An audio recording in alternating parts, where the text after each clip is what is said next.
Hello, parents and students. My name is Kevin. I'm going to give you the quick recap of what we discussed this week at Hope Students. We are in our third week of our Life of a Jesus Follower series.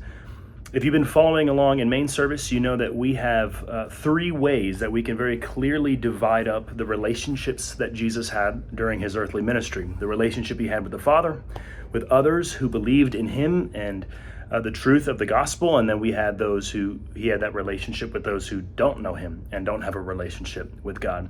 And we categorize those in abide, connect, and share. If you follow along in main service, we're actually doing things a bit differently here at Hope Students. We just began the sharing relationship, the relationship we have with those who don't know who God is. And so we've talked about how there are 8 billion people on the earth, and God desires a relationship with each of them. When you think about that number, to count to that number in seconds, it would take over 250 years. That is daunting, that is scary.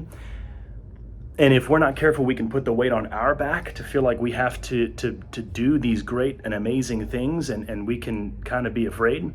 And so the comfort here, as we've talked about since the beginning of this series, is the life of a Jesus follower ultimately doesn't just look like our effort. The Christian life is not me living for Jesus. The Christian life is Jesus living in and through me. And so if we want to be a Jesus follower and we want to emulate Jesus, we have to look at how Jesus had his shared relationship with the world. And there are two truths about Jesus that we examined this week. The first one is that Jesus was sent. In John 6:38, the word says this, "For I have come down from heaven, not to do my own will, but the will of him who sent me." So the first thing, Jesus was sent, we see very clearly that Jesus was sent here with a mission. He was sent here to do something specifically.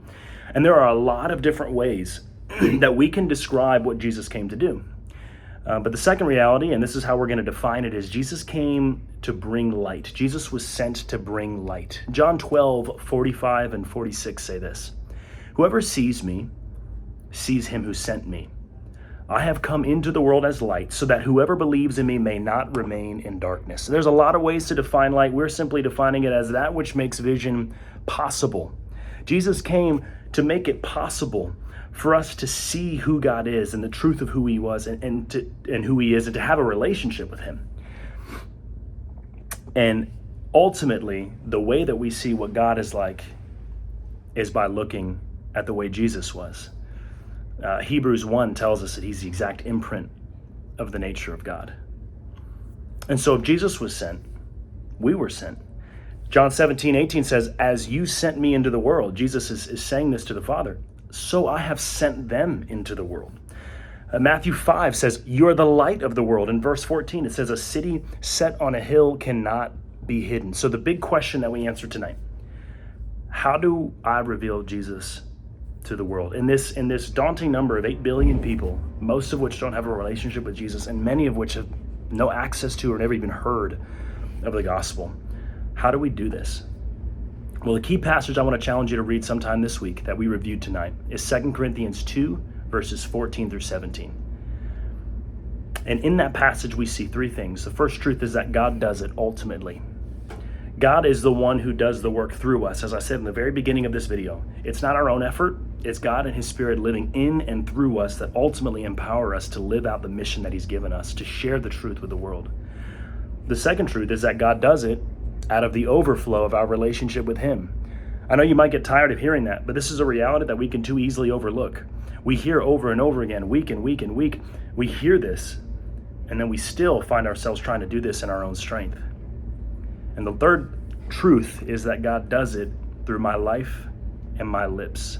Matthew 5:16, "Let your light shine before others so they may see your good works and give glory to your Father who is in heaven." So the way that we live opens up those opportunities, which then give us the chance to really share the gospel with our lips. My question for you, and a good conversation for you parents to have with your student, is when you think about the mission that God's given you to share his truth and to expand his kingdom, because the plan that God has to do this is us. What sort of feelings do you have? Do you feel nervous? Do you feel like it's something you can do? And I don't feel like this is something we should be afraid to challenge our students with. With God, all things are possible. This is what God has called us to do. And if He's called us, He will equip us. Thank you so much for checking this video out.